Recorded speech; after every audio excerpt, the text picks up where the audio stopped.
ñun li xew yëpp on le sait pour que waa Ndakaaru mën a jot ci ndox confortablement il fallait ñu def ces programmes d'urgence il fallait que tamit ñu liggéey ci ay usines yu mag a mag moo waral ñuy tabax ñetteelu usine Kër Momar Sarr ñu ni il faut que usine nga bu pare le au plus tard fin 2020 mooy ni KMS 3 tranche 1 ñu ni que tamit il faut que ñu tabax usine ci géej gi. taux d'exécution Kër Momar Sarr instant bi.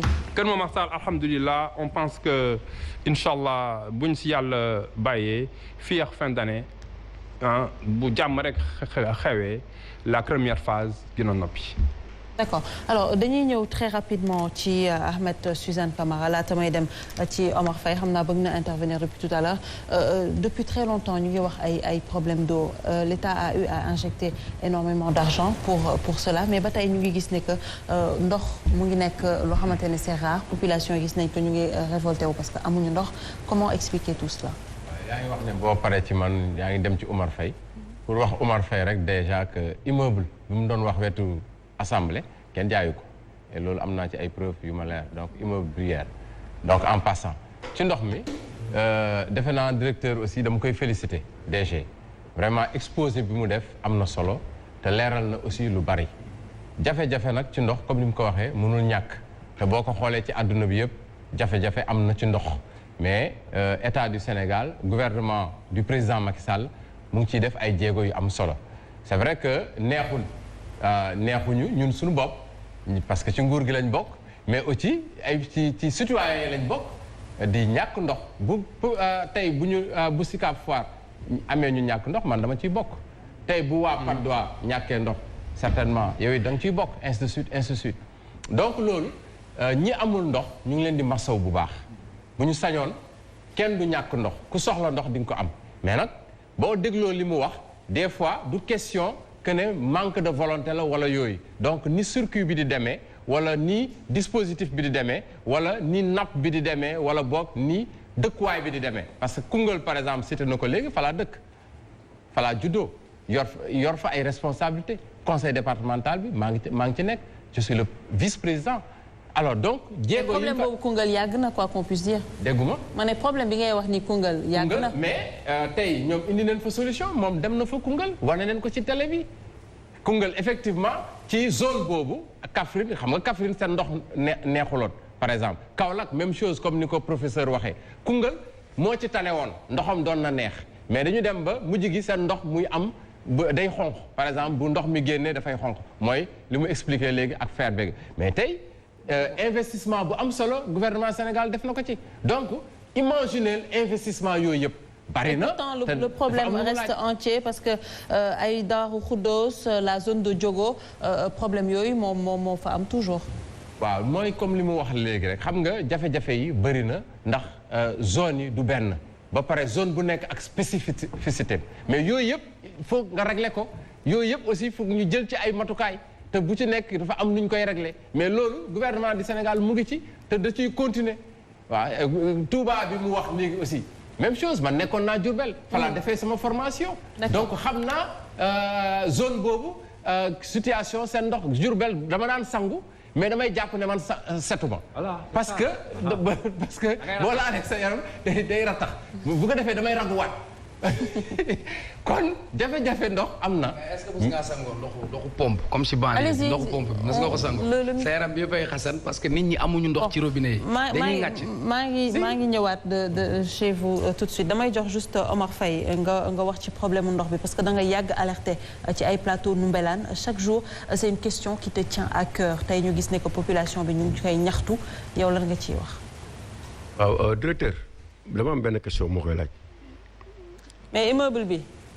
waaye ma ne avant ñu ñëw ci kooku dinañu bëgg lu leer rek. mais justement avant may ñëw ci yow immeuble bi jaayuñu ko kon qu'est-ce qui se passe exactement parce que su fekkee ne nga jaayuñu ko. moom fonctionnaire yi ñoo fa daan nekk. donc dizaine d'étages ay c'est pour les fonctionnaires. qu'est-ce qui se passe. li muy wax nii man gënuma ko xam ndax man sam bopp loolu patrimoine bâti de l'État moo ko géré man fonctionnaire la je suis un enseignant am naa droit am logement de fonction te am naa ci.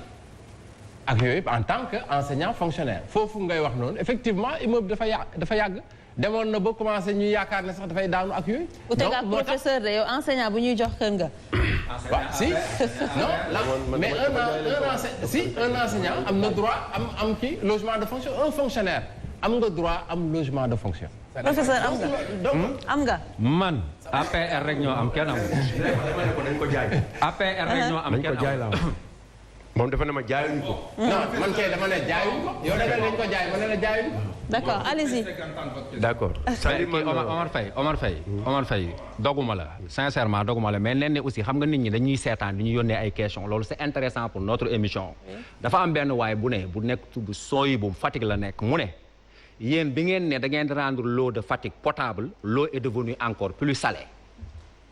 je suis d'accord avec toi je suis tout à fait d'accord avec toi professeur dafa am ay questions yoo xamante ne téléspectateurs yi ñoo leen koy jox pour ngeen poser ko mais aussi il faut comprendre que c'est un débat organisé nit buy wax tey jii il faut qu'on le laisse terminer su nekkee ci benn lancé avant que ñuy ñëw ci questions yi ñun ñëpp dinañ am temps de parole ah yéen ñëpp di ngeen am temps de parole pour poser vos questions yi. waaw léegi directeur dama bëgg nit bu gàtt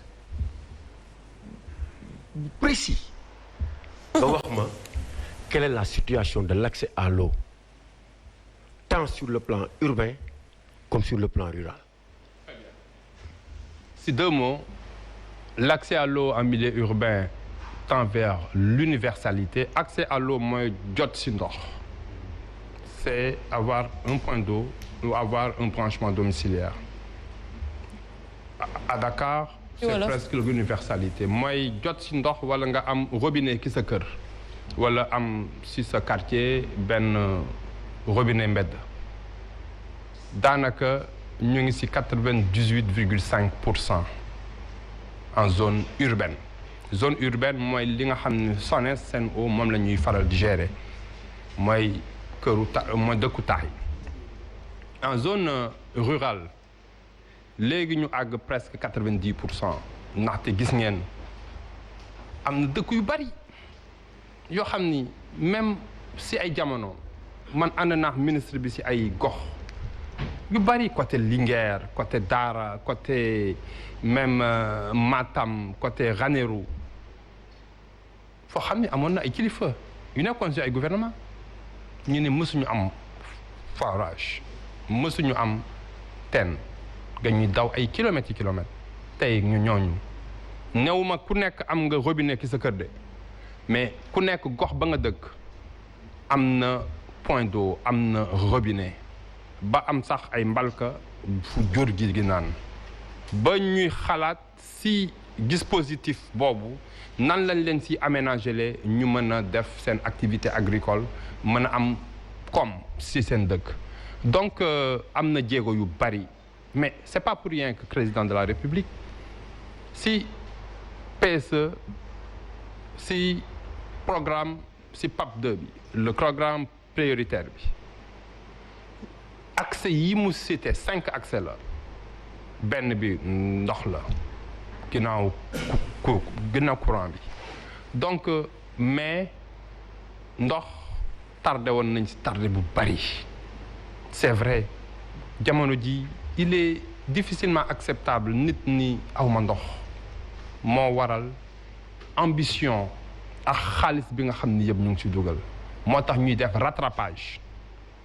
li ñuy def nii programme d'urgence yi dañuy dabe li ñu tardé woon la ñuy dabe mais am na nooy tardé loo mën a daw di nga daw ba xiixat mais di nga daw pour rattraper si teew mi teew mais di nga def loo xam ni tamit dina tax ay ati at génération yii di ñëw mën a féex mën a dal donc liggéey boobu yëpp ñu ngi si je pense que weddi gis bokk si li fi nguuru président Macky Sall def mais je waxuñu ni def na lépp de mais def na fi si wàllum ndox loo xam ni mën nañu wax ni gisuma gouvernement bu ko fi indi accès am na kon si bu gàtt 80. alors justement pour rebondir ci un mot intéressant bi nga wax weddi gis bokk ci donc c'est justement ça lii lañ doon wax tout à l'heure par rapport à la couleur de l'eau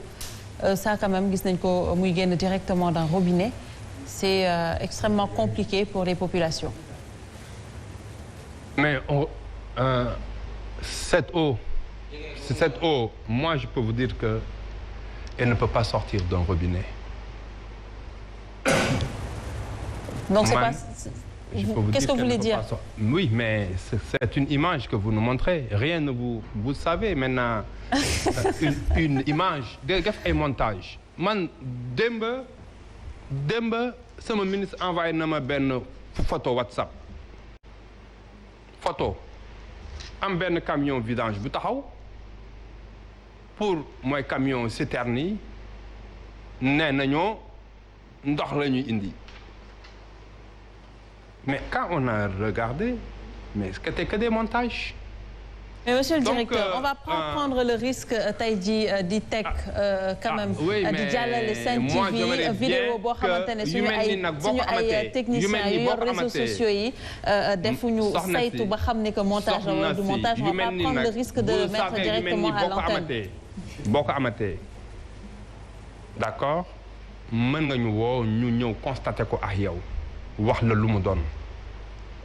Mais man, de ma courte carrière, lii, je l'ai jamais vu. Très bien. Continue, Omar Faye, très rapidement. Omar. Parce que ba sànq ba léegi ñu ngi dégg naa li fi Macky Sall def. c'est en terme d'eau investissement ci wàllu ndox mi. kenn defu ko fi. de KMS 3 KMS 3 bi yéen la. KMS 3 c'est depuis génn na waaw yéen la laaw yéen. oui KMS 3 c'est le président Macky Sall. C'est le président Macky Sall. C'est avec Macky. C'est avec Macky Sall. Uniquement. Le montant, c'est combien? 274 milliards. Pardon? 274. Mais merci. Au moins, on voit des gens qui vont vers l'information. Exactement. Moom lay def nii dañ lay laaj pour xam. après doo ñëw bon maintenant. nan ne déglu naa directeur. mais dama bëgg a wax sénégalais yi ne kii di wax nii du ñoom ñoo jaay ndox mi. ñii ñooy investir mooy SONES. état du Sénégal waaye bàyyi xaar rek waaye may ma SONES kay waaye may ma rek moo wax la fi nga jóge kay doo waxoo Macky Sall gratuitement rek kay xam naa ne état nga moo tax nga wax Macky Sall bu doon état doo wax loolu. ñii ñooy investir tubaab yi ñooy exploiter li ngay fay seen nafa lay dugg. tubaab waaw tubaab bi lay wax mooy Suez. tey ñu créé ne Sen'Eau dañu war a bàyyi Sen'Eau bi sax di ko tuddee laaj ma lan. France Eau. Sen'Eau seen dañuy séen rek te duñ ko jot foofu la ñu war a jëm. nee na BRT bi ñaata milliards la 300 milliards. TER bi ñu ngi wax plus de 1000 milliards. fi ñuy bëree muy arène bi nekk fii. ñu ngi wax ñaata 34 milliards. Centre Abdou Diouf. Centre Abdou Diouf ñu ngi wax plus de combien 87 milliards. réfection building. réfection building bi. Jeux olympiques ba la ñuy tabax fële. Diamniadio. c'est combien de milliards. ak terre. ak terre ñaata oto la fi Macky Sall jënd depuis bi mu nekkee fi ba léegi. plus de 300 milliards. nee na amuñu ndox. est-ce que loolu xel nangu na ko.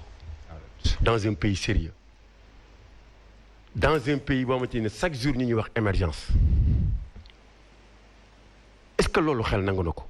directeur xaw ma foo yeewoo de mais boo demee supprime duñ la wax li nga wax. mais par contre il n'est pas là. Par contre, juste me préciser que le directeur n'est pas là quand même pour ces questions. Il est là pour le problème technique, plan technique bi ak programme ñoom yu ñu def pour ndox bi. xam naa ne si loolu lañ nekk. mais nee na programme dañu tax a jóg ñun programme taxuñu jóg de xam nga mu tax a jóg am ndox te mënuñu si jot loolu mooy suñu problème. waaw mais